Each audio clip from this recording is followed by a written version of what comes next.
Bonjour à tous, j'espère que vous allez excellemment bien. Aujourd'hui, on se retrouve pour parler Jeux Olympiques, le débrief de cette journée avant les Jeux Olympiques. On est à un jour de la cérémonie d'ouverture. On va faire un petit peu le débrief de ce qui s'est passé jusqu'à 19h. J'enregistrerai 19h06, donc on va revenir un petit peu sur le football féminin qui a commencé, le rugby à 7 qui s'est poursuivi, la fin des matchs des phases de poule, le handball féminin qui a démarré également, et puis on continuera.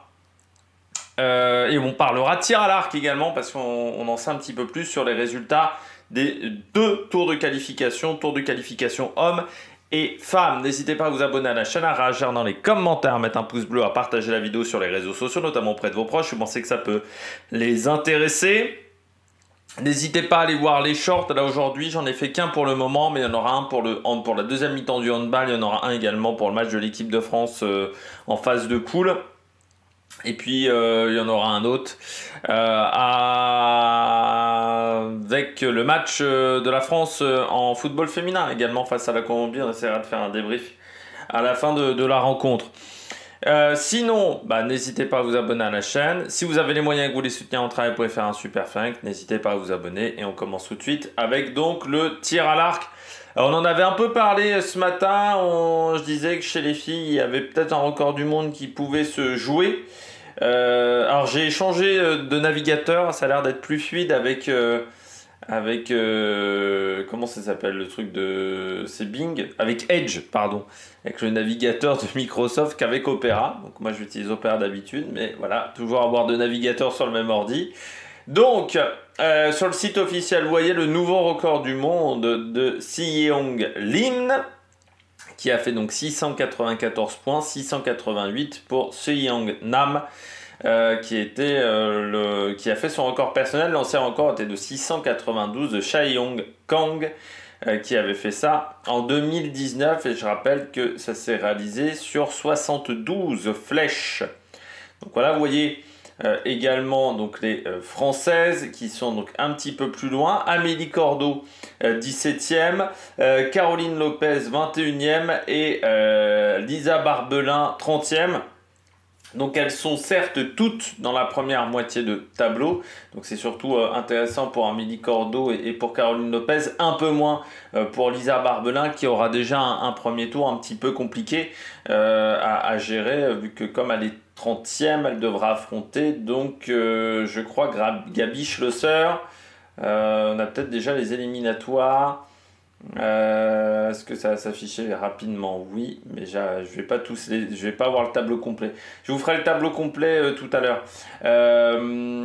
Juste pour le par équipe, eh bien la France, elle s'est classée 5e, donc ça va dire un premier tour qui va être plutôt abordable, on va dire, même s'il faut encore se méfier pour le premier tir. Et puis pour l'épreuve par équipe mixte, eh bien la France, elle sera 8e. Donc vraiment plutôt première partie de tableau. Donc ça va être là aussi un gros match, alors qu'il y aura des fléchettes de départage pour Taipei et pour les Pays-Bas. Voilà, du côté de cette épreuve-là. Et donc du côté du tableau féminin, hop, je vais vous montrer tout de suite. Le temps que ça s'affiche, on va regarder chez les garçons. Là, il n'y a pas eu de record du monde qui date de 2019 avec Brady Ellison qui avait fait 702. On s'est contenté de 686, ce qui est déjà pas mal. Pour Woo-Jin Kim et Jae-Deok Kim, on rappelle que les Sud-Coréens sont très forts dans cette discipline. Belle 6e place de Baptiste à 10, ce qui fait que ça lui ouvre forcément le tableau. Très bien également pour Thomas Chiro, 9e.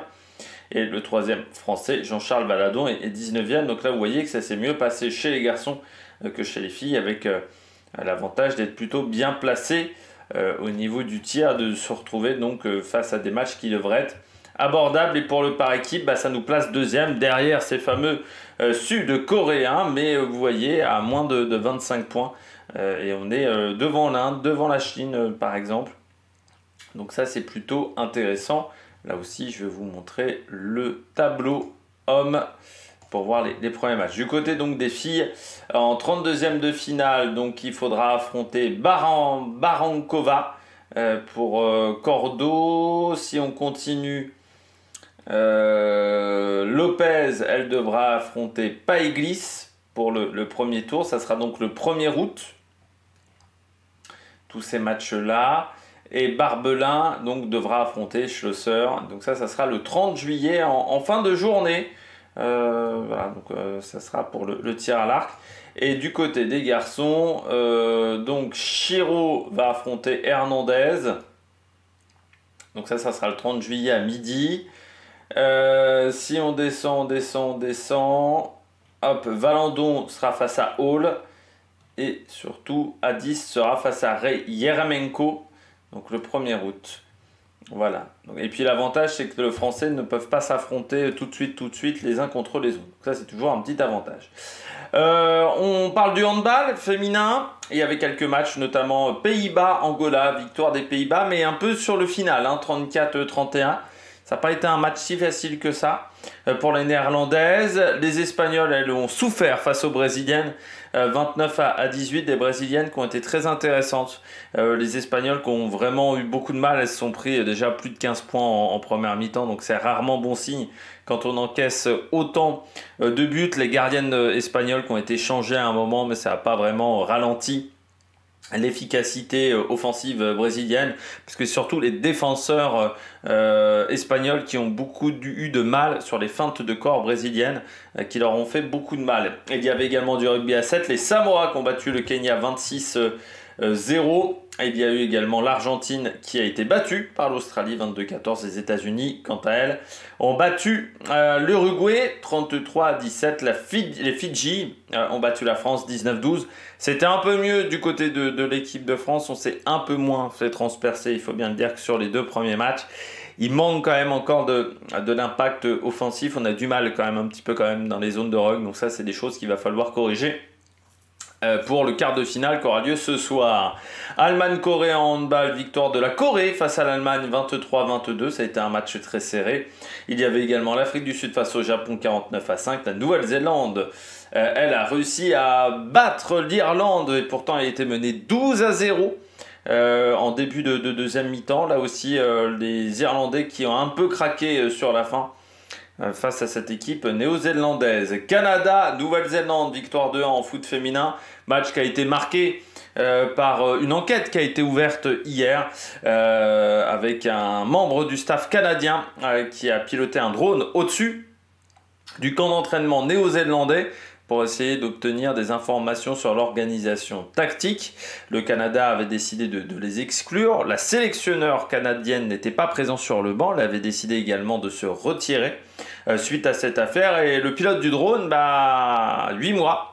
8 mois de prison avec sursis. Je rappelle qu'en ce moment, la police est assez nerveuse sur tout ce qui est utilisation de drones. Et bon, le Canada n'a pas été sanctionné pour le moment de la part du CIO, mais il faudra voir s'il n'y aura pas plus tard des sanctions de la part de la FIFA et pour cette affaire qui n'est pas vraiment très glorieuse de la part de l'équipe canadienne. Donc elle a quand même réussi à battre la Nouvelle-Zélande. On rappelle que le Canada qui est championne olympique en titre chez les filles, mais qui avait connu une Coupe du Monde très compliquée en 2023. Et puis il y avait un gros match, c'était Espagne-Japon, la revanche de la seule défaite espagnole de la dernière Coupe du Monde, l'Espagne qui avait perdu 4-0 face au Japon à l'époque, et l'Espagne qui a quand même eu du mal à battre ces Japonaises, menées au score 1-0, qui a réussi à revenir à 1 puis à gagner 2-1, mais surtout parce que les Japonaises ont baissé de rythme à partir de la 70e minute. Il y a vraiment eu un changement quand l'une des joueuses japonaises s'est blessée, ce qui a vraiment modifié le cours du match. Mais voilà, les Espagnols qui ont un peu souffert quand même sur cette rencontre face aux joueuses japonaises. C'est un peu leur bête noire, voilà, les Japonaises, parce que c'est une équipe qui est très solide défensivement, qui a un cadre de jeu qui est bien en place. Et c'est vrai que pour les Japonaises, pour les Espagnols, on joue quand même un jeu de passe, sauf qu'en fait il y a très peu d'espace et que les Japonaises sont très vite en contre et que la défense espagnole n'est pas forcément la plus rapide, donc il les met parfois en difficulté, mais elles ont quand même réussi à rectifier le tir par rapport à la Coupe du Monde 2023. Le programme de la soirée, pour finir cette vidéo, on aura du football féminin, Allemagne-Australie qui vient de débuter, Nigeria-Brésil, du handball également, Hongrie-France, peut-être pour les Hongroises à revanche de Tokyo.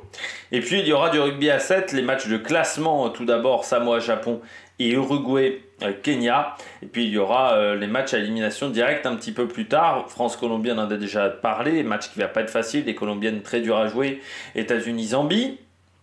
Et puis il y aura également le rugby à 7, donc Nouvelle-Zélande, Afrique du Sud, France-Argentine, un match qui va être tendu entre ces deux formations, déjà parce qu'il y a eu l'affaire bien entendu du viol présumé de cette femme par 2 joueurs de l'équipe de France lors de la dernière tournée.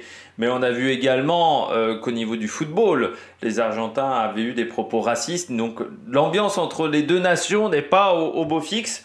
Et puis Fidji-Irlande, ça sera une belle affiche, hein, Fidji-Irlande, et puis Australie-États-Unis pour finir le dernier quart de finale. Donc match de l'équipe de France, ça sera à 21h30, donc ça sera avant la mi-temps du match face à la Colombie. Donc je ferai surtout un débrief de la fin de la rencontre du côté du match de rugby à 7, mais aussi du côté du match de football en short à retrouver. Et puis bien entendu demain, vidéo, on reviendra sur les résultats de la soirée et puis on parlera de la cérémonie d'ouverture, de mes envies peut-être du côté de la cérémonie d'ouverture. Qu'est-ce qu'une bonne cérémonie d'ouverture pour moi et est-ce qu'on aura ça du côté de Paris 2024? N'hésitez pas à vous abonner à la chaîne, à réagir dans les commentaires, à mettre un pouce bleu et puis nous on se retrouve demain encore pour une vidéo avec ce format un petit peu particulier. On décrypte un petit peu tous les résultats et puis à partir de samedi, hein, on reviendra sur les résultats des Français, sur le programme de la journée, mais